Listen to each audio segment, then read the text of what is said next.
ones. Let's go to NBC News national political correspondent Steve Kornacki. He is back over at the big board. Steve, good morning. We've been talking a lot about Nevada. I see it up on the board behind you, and Arizona this morning.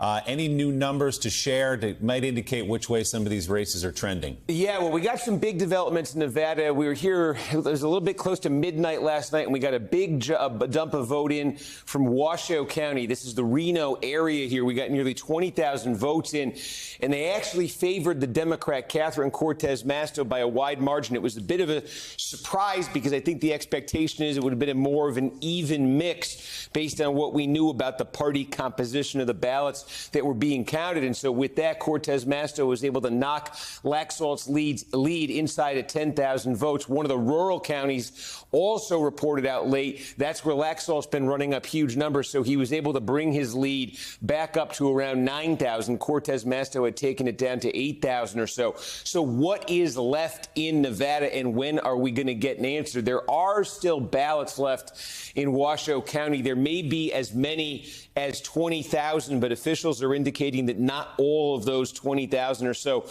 are actually going to make it to the point of being counted. They may be spoiled ballots, for instance. So the actual number to be reported out of Washoe may be lower than that. Based on that update that we got last night, I think there'd been an expectation that maybe the Washoe vote was going to be more of a split, an even split between Laxalt and Cortez Masto. But based on that update last night, she may actually be able to net some more votes out of Washoe here. But we'll wait and we'll see. Clark County is the other biggie. It's always the biggie. This is where Las Vegas is. This is where most of the population is. There's at least 50,000 votes, 50,000 ballots. We think a little higher to come out of here. Mainly what we know them to be are ballots that were dropped off in drop boxes on Election Day. What's been happening in Clark County the last couple nights is every update's been favoring Cortez Masto by 60, 65%, somewhere in that neighborhood. Obviously, if she could win the remaining 50,000 plus at that rate, that would give her a very clear opportunity to jump ahead of Laxalt. The question, there are two questions in Clark. Number one, is there a different sort of character politically to the ballots that were dropped off in person in those drop boxes on Election Day than the rest of the early vote, which has been heavily Democratic? The more Republicans just happen to do that on Election Day, you got to start seeing some of those ballots to find out. There are also about 7,000 or so provisional ballots from Clark County. Those will be counted next week, but you do imagine those would favor Cortez Masto a little bit, so she may be able to net a couple extra thousand out of that. Then there's also Douglas County, which is one of the red counties here, very small, but they have votes to report too, so Laxalt may be able to net, another 1,000 or two out of that. So the bottom line is Washoe's a bit of a wild card here. We'll see what else they report, but I think Cortez Masto needs to be getting about 60% of the remaining vote, give or take, out of Clark County. If she can do that, that might be just enough to put her over Laxalt and into the lead statewide. There's a possibility there. Of course, it could be so close you could be into recount territory, but the significance, obviously, Republicans need this one badly to make that December 6th runoff in Georgia count for Senate control. If Democrats get this one, if Cortez Masto can pull out Nevada, then all Democrats would need to control the Senate is for Mark Kelly to hang on in Arizona. And if you're a Kelly supporter, you're feeling pretty good about this because what's been happening again the last couple of nights is his lead's been going up. 2 nights ago, we were here and it was about 85,000. He has since added 30,000 votes to his statewide lead. Why? Mainly because Maricopa and Pima County, these are the two biggies in the state. Maricopa, by far the biggest, had a ton of early vote still left to count. That's favored Kelly overwhelmingly. Now, the story is going to begin to shift, we believe, tonight in Arizona because, for instance, in Maricopa County, there's nearly 300,000. The number they're now giving us is 290,000 ballots that were dropped off by voters in person on Election Day. And in 2020, this was a pretty heavily Republican batch of votes. In 2018, it wasn't. So there's some suspense here exactly what it'll look like. But if you operate under the assumption, for argument's sake, that this is going to be a pretty strongly Republican batch of votes, Kelly may have banked a big enough lead here, may have built up a big enough lead where Masters would just need to get such an obscene number with this 290,000. It may not be enough, even if he's doing really well, to erase that kind of lead statewide. So for Democrats to control the U.S. Senate without even needing that Georgia runoff, they're feeling, I would say, pretty good about Arizona. Nevada, they certainly have a path. They'd be a little bit more, I'd say, cautiously optimistic about Nevada. Where Democrats maybe are feeling very jittery this morning is in the other marquee race in Arizona, because if you see Kelly leading by 115,000 in the Senate race, very different story in the governor's race. Democrat Katie Hobbs' lead over Kari Lake is under 27,000 votes. We've seen Hobbs continuing to run about 80,000 votes behind Kelly's level. And again, that dynamic I just talked about, that 290,000 ballots or so, if they indeed, it's an if, but if indeed they are Republican to the extent they were, or somewhere around the extent they were in 2020, that's going to be more than enough ballots for Kari Lake to leapfrog Katie Hobbs and take the lead in the governor's race. So that 290,000 is consequential, obviously, to control of the U.S. Senate, but also to this governor's race in Arizona.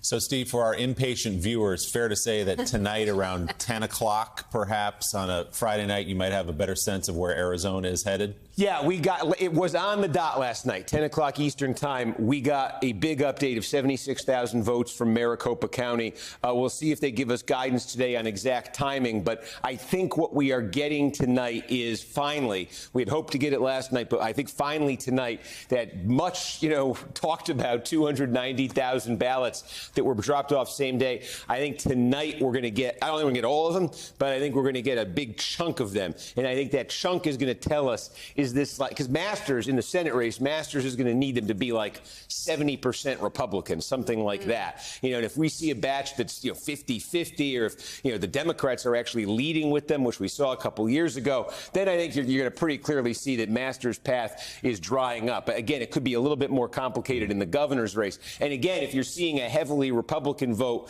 55-60%, you're probably looking at it and saying, well, Masters is going to eat into that Kelly margin, but may not be able to overtake him. But again, if you're seeing that, you would be able to see Kari Lake overtaking Katie Hobbs in the governor's race. All right, so set the alarm for 10 Eastern tonight. Come back here, Kornacki in front of the board. We'll know a lot more about Arizona. We don't always talk, Steve, about the race for secretaries of state, but they are crucial in Arizona and Nevada because you have two people on the Republican side who are election deniers and have expressed skepticism about whether they would ever allow a Democrat to win a race, in the case of Mark Finchem anyway.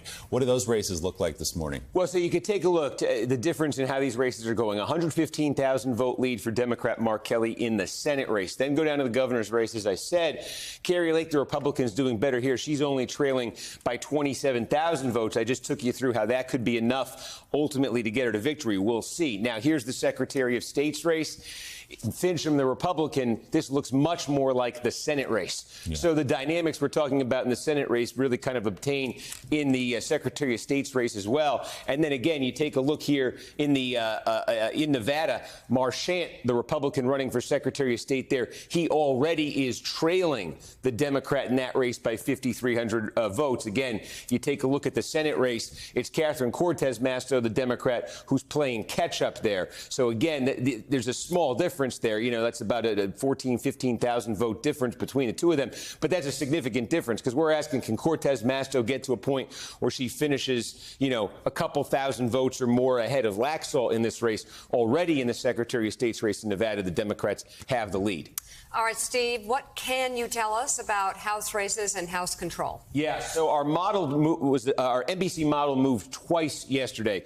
At the start of yesterday, we were projecting that Republicans would land at 222 seats, plus or minus, crucial, plus or minus 7. This is an estimate, but it moved twice yesterday, ticked down to 220 for the Republicans. Again, 218 is the magic number for a party to get a majority. We now have Republicans landing at 220 plus or minus 7 seats, meaning there is still an opportunity for Republicans to press that number up into the 220s, but there's also an opportunity for Democrats to get to 218 to 219 to just barely eke out a majority. The big thing that's going to decide this on the House, we can just call up the map here, is California, because there are just a bunch of races in California, which takes, they call it election season in California. Yeah. It's going to take weeks in some of these places to get clarity here. But just again, to give you a sense of it, these are all the uncalled races. So, Democrats need to win the bulk of these if they're going to win the House. But look how many of them. 1, 2, 3, 4, 5, 6, 7, 8, 9, 10, 11, 12. 12 of them are in California.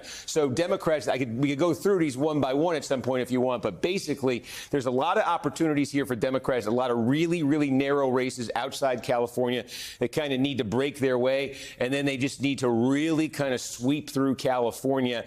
That's the kind of scenario that could actually get them to 218 or 219. Again, our model thinks it's most likely the Democrats are going to fall like 3 seats short of a majority. And the irony of that is, if that does end up being the case, if this thing lands at 220, 215, where did Democrats suffer their biggest losses? It was in the state of New York. Long Island. It was Long Island, and it was in the Catskills. The chair of the DCCC, who I know was on your show the other day, oversaw nationally an unbelievable night for Democrats. Nobody would have believed the Friday after the election we'd be talking about Democrats having a path to House control. The guy who oversaw that lost his own seat in New York, along with a number of other Democrats. And Democrats had earlier in the year, they have all the political power in New York, they had earlier in the year aggressively drawn a map that was designed to maximize the number of Democratic seats. It got thrown out by a judge. Had that map been in place, we probably right now, that chart over there would probably have the Democrats favored to hang on to the House. Wow. Extraordinary, as you say. We're even talking about the possibility of Democrats winning the House, given the headwinds against them. NBC's Steve Kornacki will check back in with you a little bit later. All Thanks. right.